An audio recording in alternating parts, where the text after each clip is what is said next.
Bismillahirrahmanirrahim. Assalamualaikum warahmatullahi wabarakatuh. Terima kasih Mas Aat. Yang saya hormati Bapak Wakil Ketua Andre, yang hebat ya Pak. Luar biasa, biasa di luar. Kemudian Bapak Samsul, rekan saya di Komisi 2 yang baru berumur 2 bulan juga bareng dengan saya.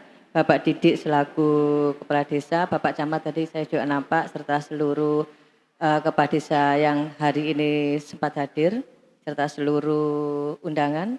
Syukur Alhamdulillah pada hari ini kita bisa bertemu dalam rangka diskusi berkaitan dengan banjir yang ada di Desa Kepulungan.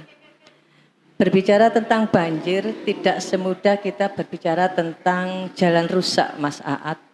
Kalau kita sekarang bicara jalan rusak, minimal kita bisa langsung memperbaiki kerusakan itu.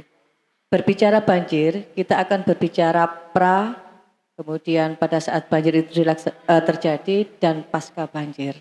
Yang ingin saya sampaikan adalah kalau pasca mungkin sudah dilakukan, banjir juga sudah terjadi.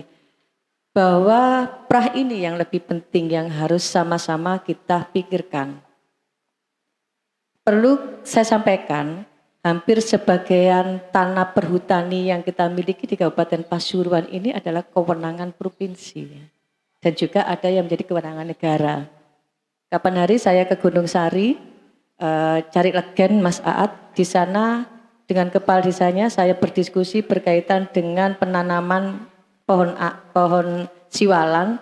Ternyata ada kendala di sana karena apa? Sebagian adalah tanah kewenangan negara, bukan lagi menjadi milik desa. Nah, ini yang harus sama-sama kita pahami, maupun juga ada Bapak Wakil Ketua, bahwa koordinasi antara daerah, kabupaten, daerah, provinsi, dan pusat itu harus benar-benar dilakukan dalam rangka untuk membudayakan yang terkait dengan perhutani, penanaman kembali.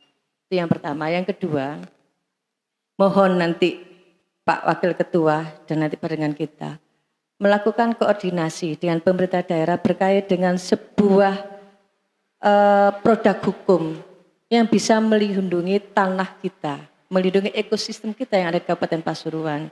Jangan kita yang ada di Pasuruan menerima dampaknya, sementara yang berada di kewenangan di atas kita memberikan izin. Contoh kecil, penambangan pasir. Ini bukan kewenangan kami, Kabupaten Pasuruan untuk memberikan izin, tapi di provinsi. Nah, kemudian izin-izin itu terus diberikan oleh provinsi, sementara kita yang menerima dampaknya juga percuma.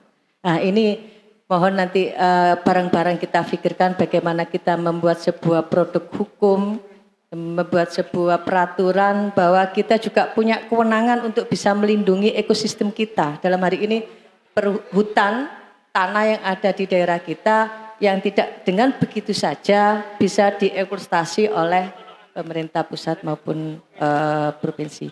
Itu yang mungkin bisa saya sampaikan, Mas Aat. Artinya Bu Ni sepakat bahwa beberapa rentetan bencana ini juga terkait dengan karena ekosistem kita yang rusak Pak tadi. Betul. Karena begini Mas Aat, 50 tahun saya hidup di Gempol, tidak pernah pindah Mas Aat, saya mulai banyak di Gempol. Saya tidak pernah mendengar yang namanya banjir di Pulungan, apalagi yang di wilayah timur. Ketika hal ini terjadi berarti ada sesuatu yang salah di situ. Nah, ini yang harus kita cari. Kalau mungkin paskanya mungkin bagiannya dari Pak Kades, karena memang wilayahnya Pak Kades, ngerti nih Pak Kades enggak? Tapi untuk sebelum kondisi banjir ini terjadi berarti ada sesuatu yang membuat banjir itu kemudian meluber ke arah timur. Katanya Pak Kades tadi pohon apa? Pohon apa? Pohon loh ya. Kita jangan menengahkan siloh ya. Kenapa siloh ini tumbang? Berarti kan ada sesuatu yang salah. Betul.